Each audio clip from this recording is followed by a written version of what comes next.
what is marketing? What is social media marketing? Because that at least helped wrap my brain around even what are the types of questions they're going to ask me, or what is important to them in a marketer. So in my interview, I know how I could take my past skills, and even if it wasn't marketing specific, I was able to talk about things like my creativity or data. It's such a big part of marketing. As teachers, data is everywhere. I'm Lisa Harding, ex-EdTech CEO turned certified teacher career coach. It wasn't all that long ago that I was recruiting, interviewing, and hiring teachers for roles in corporate America. Teachers that ended up being some of my all-time best employees. Fast forward through my own career transition, where I left my role as CEO to become a stay-at-home mom, I now work with and empower teachers to transform their lives by turning their once distant career dreams into realities. In this podcast, I give you simple, actionable, step-by-step strategies to help you do the same. If you're a burnt-out teacher or simply need a change and you're looking to create a life you love, you're in the right place, friend. Let's get started. Welcome to From Teaching to EdTech Marketing. This is one amazing teacher's amazing story about how she transitioned from classroom teacher to EdTech marketer extraordinaire. I wanted to introduce everyone and welcome Meagan Johnson this evening. Hi, everyone. Good to not see you, but share my story with you. And I hope that this will be an inspiration for you as someone who also left the classroom to hopefully find your next step. Well, great. And a little bit of background on how Meagan and I connected. While she was in her transition process, she found a job ad that we had posted here at the Teacher Career Transition Academy for a marketing intern. We actually were specifically looking to give this role, obviously, to a transitioning teacher. Meagan joined getting a little bit of experience in the EdTech world. She now is fully employed, which she will jump into, but I am so blessed to say that she still continues to work with us, and you may see her in the future on some of the webinars here at the Academy.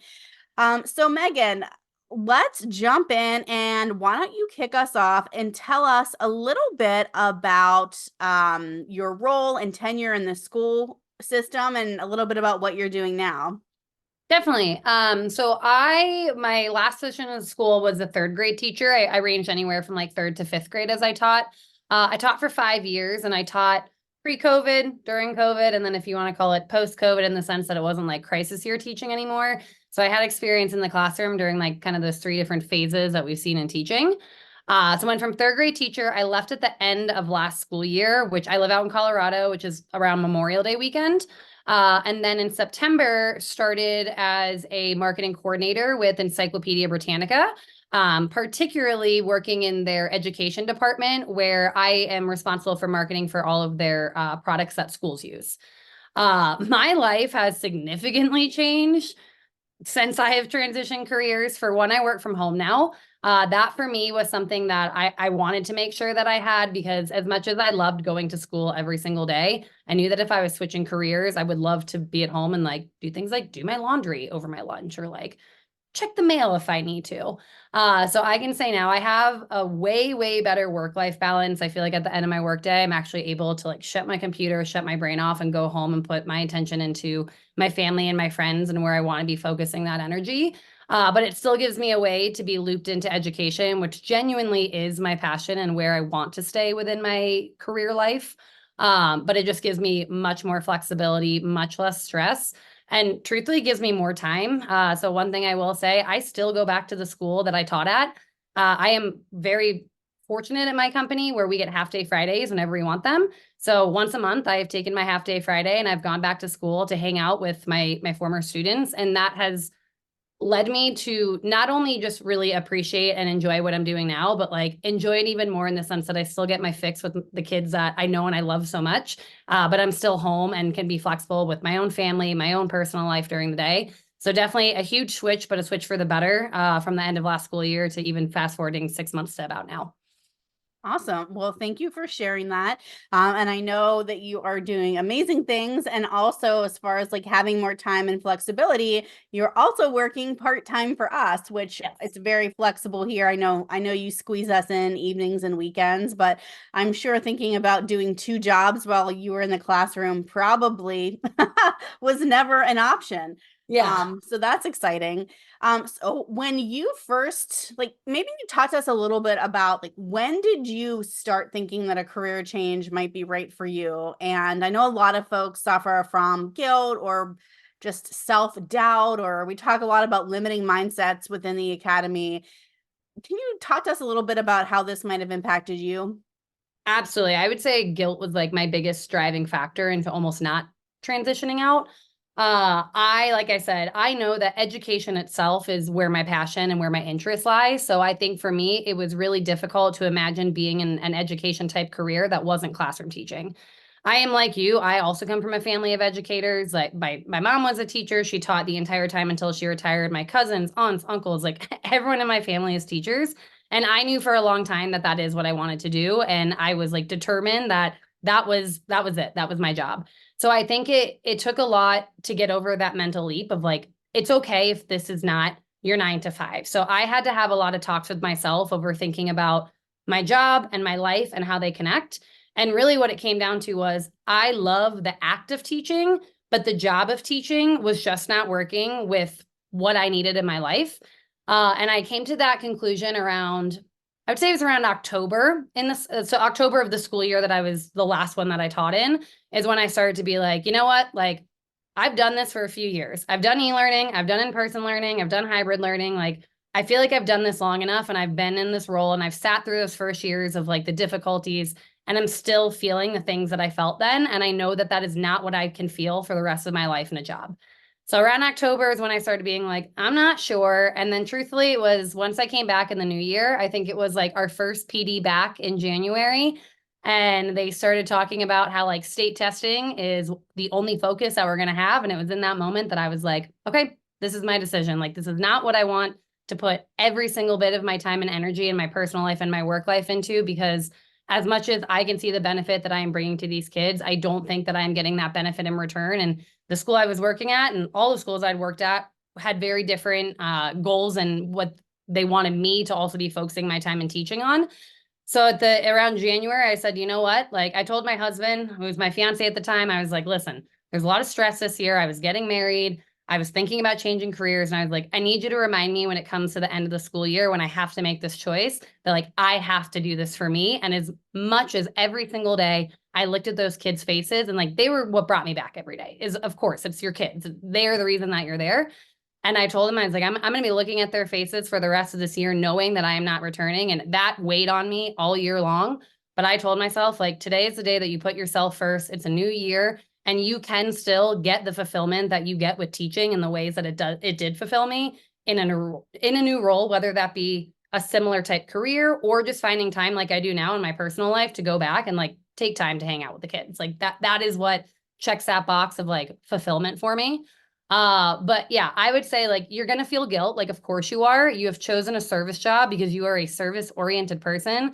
But whatever your reason is for leaving, you just have to be confident in yourself that like if you are like, I'm not sure this is working, maybe it's not, and that's okay. And you still can absolutely find something in that next step. I will tell you when I left too, I think what was scariest for me was I left, like most people do, having no clue what their next step is. Like I left in May, I got married, I went on a honeymoon, and I came back and was like, well, I have no job. I have no plan right now. Like I just have to figure it out. If you put your time and energy into it, you will figure it out. So do not let the fear of the unknown stop you from making that transition. Recognize now's the time and I just have to do it, and you will figure it out over time. And I love having you join us this evening. And if you've been with us on some of the other teacher transition stories, we've had a variety of careers and also a variety of tenures in teaching. And I like Meagan's story. I think tonight you add a perspective of being a less tenured teacher than some of the folks we talked about. You kind of recognized early on in your career that it wasn't right for you. If you are later in your career, there are different struggles and challenges that come with that. I definitely encourage you to check out the library of other teacher career transition stories inside of the academy if you are a member. But Meagan, just so great to have that also different perspective in addition to jumping into your specific career. So one of the things that we talk about in the first module of the academy, other than mindset, is networking and how that plays a role in this really the whole process from the moment you decide you might want to change until really at this point it never is going to end, right? Yeah. So maybe talk to us about if you have a specific tip or trick for networking, or if you have any stories about how networking played a role for you. Absolutely. So networking, like I feel like when I thought about teaching, as much as networking could or would be important, at the end of the day, that's like not the driving factor of what could help you get to that next step. That is just not the case when you're looking more at like the corporate world and even in other jobs that are not teaching specifically, like networking is huge. I am a firm believer that in this day and age, like you got to talk to people, and whether you know them personally or you know someone who knows someone, like you have to utilize your connections. I spent most of my time for networking on LinkedIn. And partially that was because one, I was looking for a remote job. So I knew that I wasn't necessarily going to be in the same physical location as the people that I'd be trying to network with. But two is I reached out to my connections. So I also know plenty of teachers who have left the classroom, and I connected with them and asked, what did you do? Did you find something helpful? I got tips and tricks from them, whether it be do this on LinkedIn, attend these job fairs that some types of companies will host. So I did a lot of networking on LinkedIn. I talked to a lot of former educators. I at the time I was living on the East Coast back with my family for a few months because I was home for the summer.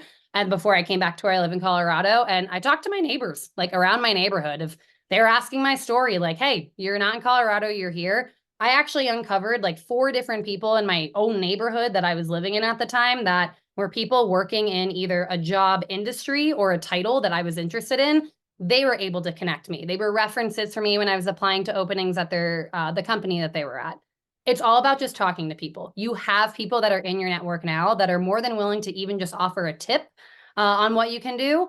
And I can say the way that I found my full-time position was through a tip that a former educator who had transitioned had given me. She told me to follow someone on LinkedIn who posts jobs, and I followed them, and that's how I found the role that I'm in. So the tips work out, the networking pays off, and I was able to transition in about 3 months into a full-time role. And I was not actively searching for about half of that time because I was on my honeymoon.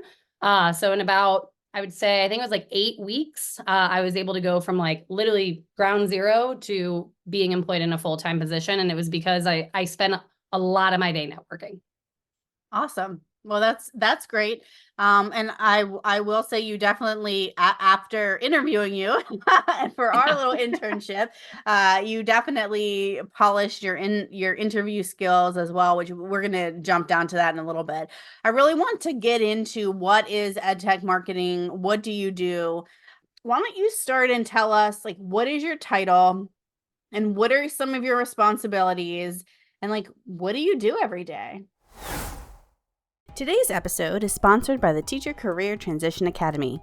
Our academy provides expert career coaching, professional resume and cover letter templates, small group coaching sessions, and a supportive peer network.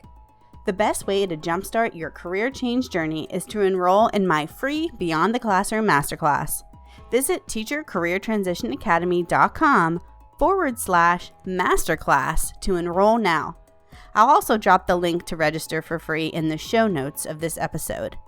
This free masterclass is sure to kickstart your journey or give you the boost you need to move the needle if you're already in the career change process. Enroll for free at teachercareertransitionacademy.com/masterclass. So my title is marketing coordinator.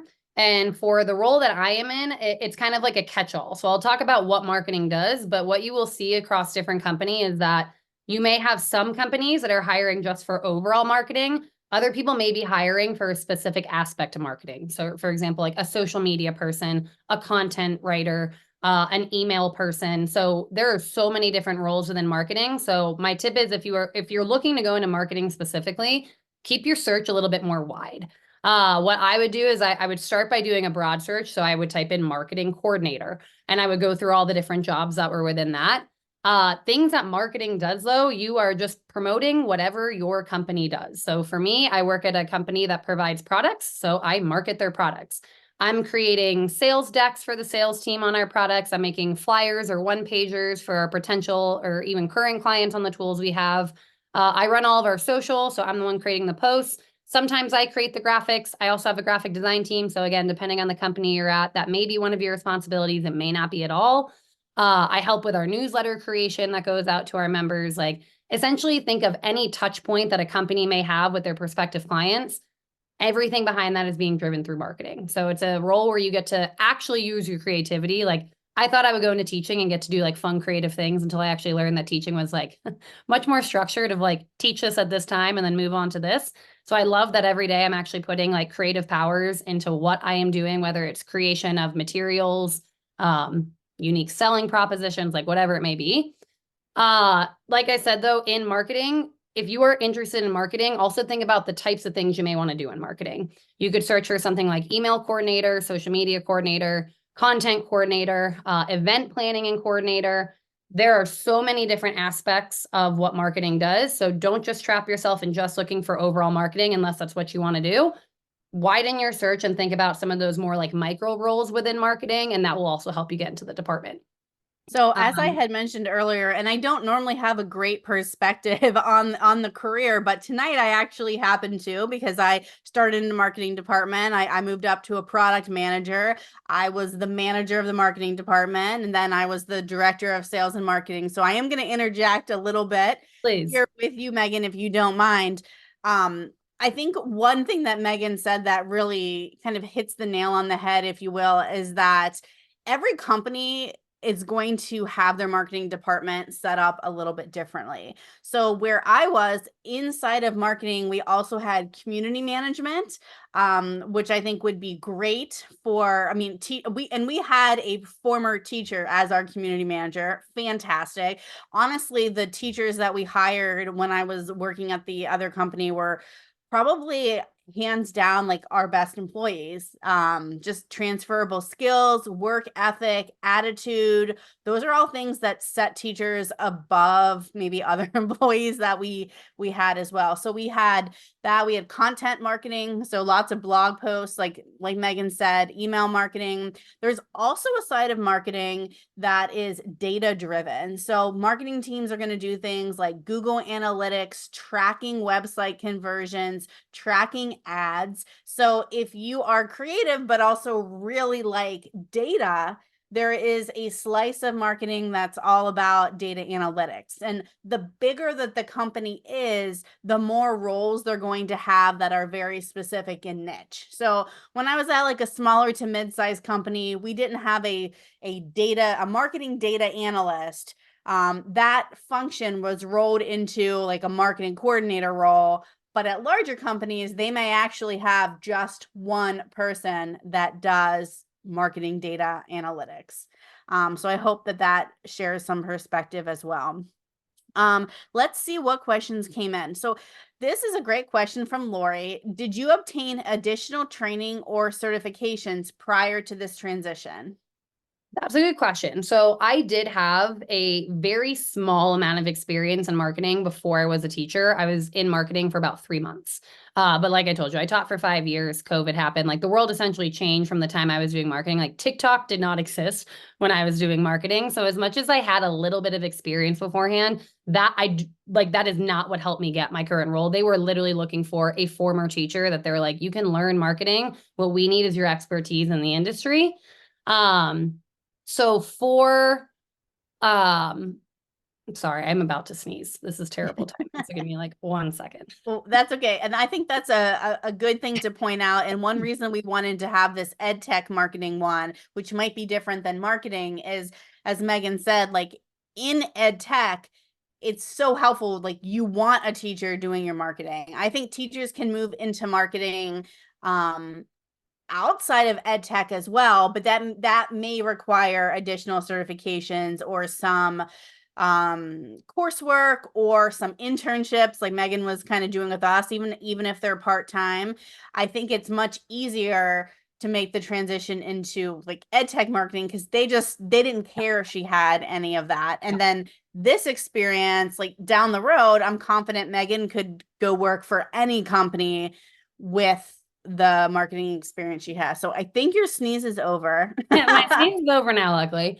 So yes, in terms of like any type of certifications, I did not get any certifications in anything, but I definitely did a lot of my own like personal learning and diving into marketing. So I did a lot on LinkedIn learning. Like I would literally just watch their videos and take their trainings on like what is marketing? What is social media marketing? Because that at least helped wrap my brain around even what are the types of questions they're going to ask me or what is important to them in a marketer. So in my interview, I know how I could take my past skills and even if it wasn't marketing specific, I was able to talk about things like my creativity or like you said, data is such a big part of marketing. As teachers, data is everywhere. Like there's so many overlaps in what I do in marketing that I still had within teaching. So I did not go out and get a specific certification, anything. It absolutely could help in some capacities. But I think that marketing is a field that even if you don't have a lot of prior experience or certifications, it is a field that you are able to get an entry level position in. Yeah, and here's a great insider tip. I know like if you are out there and you do get an interview with anything related to marketing, here is a great question to ask at the interview. Ask the person like the hiring manager what the marketing department's KPIs are, because if you throw that term out there, they're going to love you. KPI stands for key performance indicator. And that kind of goes back to the data that they track. So it's basically asking them what statistics are important for your marketing department that you keep your eye on. So they might say something like, one of our KPIs is how many people download a free lesson plan with us each month. One of our KPIs is how many clicks we get over to the website, or one of our KPIs is user engagement, within our product. So they're always tracking things. So that's a great buzzword to jot down. And I'm sure, Meagan, you heard that buzzword as you were just doing your research and talking to people as part of your due diligence when discovering your new career. Yep. It's just So, like every company or every industry is like teaching where it's just like full of acronyms. So you have to go and learn what the acronyms are so then you can walk the walk and talk the talk. okay. So, and I want to ask, that was a great question, Lori. I'd like to encourage the audience. This is the section tonight where we'll really dive into like what Meagan does and about this job. Then we'll go on to some of her other advice. So if you have specific questions specifically about the job itself, please send them in. But one thing I think would be helpful, can you maybe talk to us a little bit about what the structure of the marketing department is like where you are? Like, do you report to a manager? Like what's the oversight like? Who do you work with on your team? What are some other titles that you engage with? Yep. There's, I think, 7 people on my marketing team, where the majority of us are coordinators that are more in some type of siloed type role. And by silo, I mean that we have a focus within marketing. So for example, where all the positions I was giving earlier are the people that I work with every day. So we have a content coordinator. She writes our blog. She writes the content for the newsletter. She also helps me make sure that what I'm writing is still in line with the same voice as what she's writing, since I'm doing social and she's doing something else.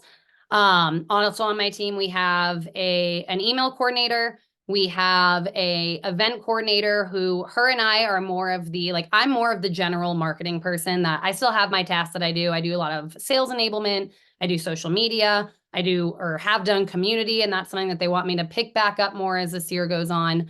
So on my team, it's more a bunch of coordinators that are working together in specific positions. We work with our graphic design team that is housed under our marketing team. And then all of us collectively report to a senior director of marketing. So one person who's overseeing the group of us.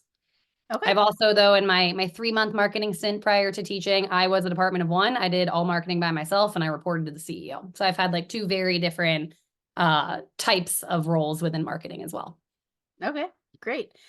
And this question kind of ties into that in a way, if I can make a little bridge. Heather asked, she said that she's noticed that a lot of salaries that she's looking at in this area are lower than what she's making for teaching. Is there room to grow in salary? And I'm happy to share my perspective, but let's start, Meagan, with, how you approach that. Yep. I absolutely agree. And I think what's like, we all can agree that no matter where you are in teaching, like, of course you would love pay to be better. When I thought about what I wanted to move into, like, yes, pay was a part of it. Cause as a teacher, I was working more than one job just to make ends meet. The salary that I am making now, truthfully, is not that much more than what I was making in teaching. But one, I was able to use that in negotiation where I told them like, listen, if I'm leaving teaching, I at least need to make a little bit more than I was making then, because I knew that that was unsustainable for me in the amount that I was making. But yes, there is absolutely room to grow. Like my salary is actually as a coordinator higher than most of the other coordinators because one, I negotiated and asked for that.